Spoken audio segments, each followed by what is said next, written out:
Cordial saludo, mi nombre es John Garzón. Esta es una presentación para filosofía no occidental y respecto a la filosofía africana. Vamos a comparar algunos aspectos que se refieren eh, al pensamiento africano y al pensamiento occidental, hacer unos paralelos que podamos explicar algunos conceptos como el cultural. Vamos a empezar con la rítmica y la musicalidad dentro de la cultura africana, de allí que podamos recalcar pues muchos ritmos que han llegado a, por ejemplo, Latinoamérica, eh, de allá de africanas y que han llegado sobre todo aquí a las costas de los países latinos, por ejemplo. La cercanía a la naturaleza, quizás por el rezago tecnológico que se tiene en África, y adicionalmente por todo lo que tiene que ver con el esclavismo, con la infamia que ha hecho Occidente con los esclavos africanos y que ellos tengan que, pues, acorralarse hacia el centro del continente luego de el tráfico de esclavos, alejándose de las costas. La mítica en torno al río y al sol, principalmente, pues hace parte de esta cercanía a la naturaleza, pero también hace parte de la economía. El río Nilo, por ejemplo, el gran baluarte de la cultura egipcia. Igualmente, las grandes esculturas que se han hecho, por ejemplo, en Egipto, las pirámides y las esfinges, y parte de eso también las religiones monoteístas que venían también del África.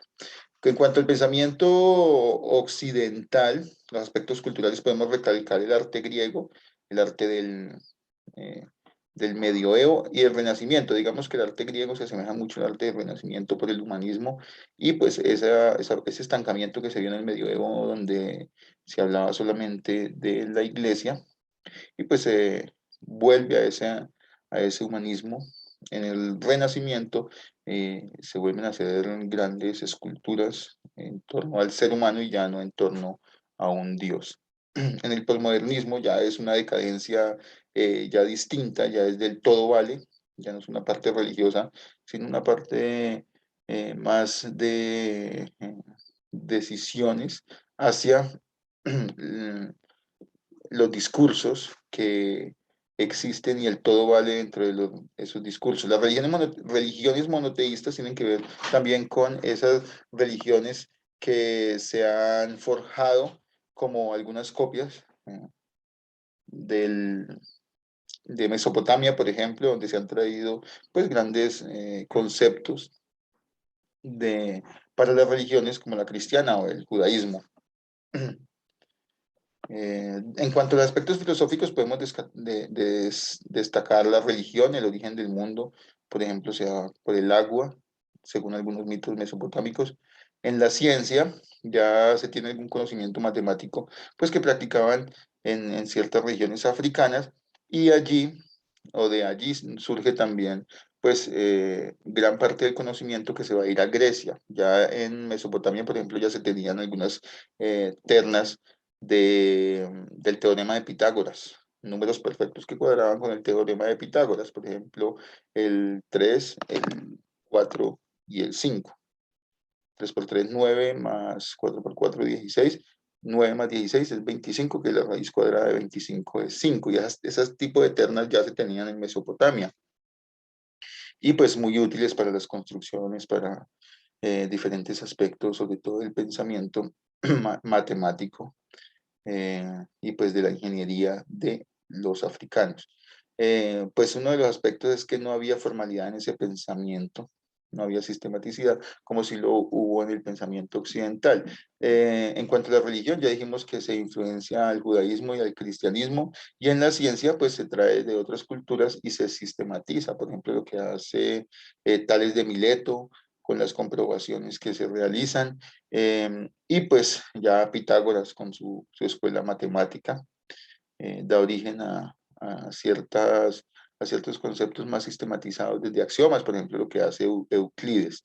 Esa formalidad pues trae grandes sistemas de pensamiento a Occidente.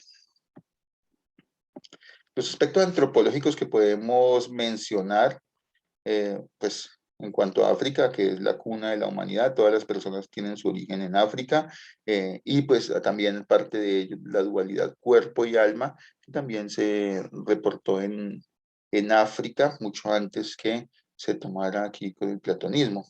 Igual esa no separación entre mito, filosofía y religión hace parte del pensamiento africano.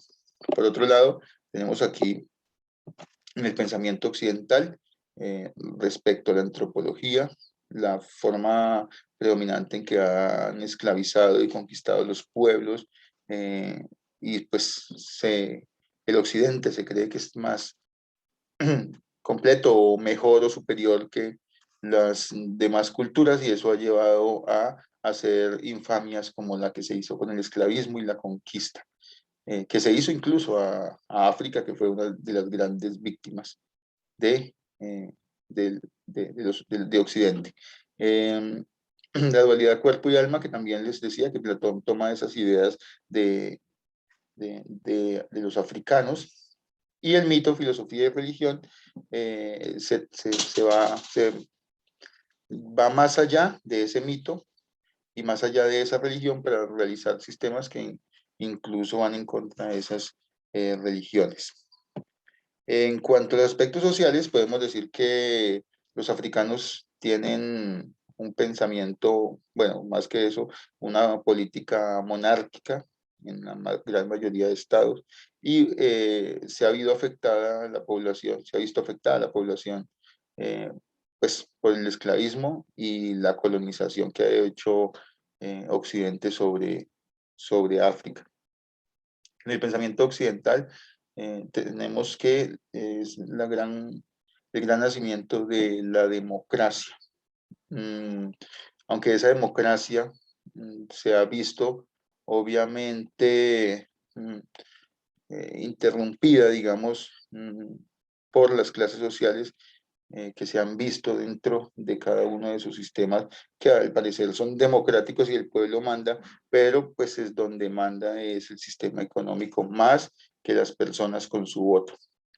En cuanto a, si vamos más allá, por ejemplo, Occidente ha sido imperialista, los países de Occidente han generado incluso guerras mundiales y una expansión de los grandes países en territorio pequeño, pero en conquista y en riqueza son muy grandes y dominantes, sobre todo en armamentos y conquistas, más que los demás países del mundo. Entonces, eso es parte de lo que caracteriza y mancha a Occidente. Bueno, esta es toda mi exposición del día de hoy. Muchísimas gracias por su atención y hasta una próxima ocasión.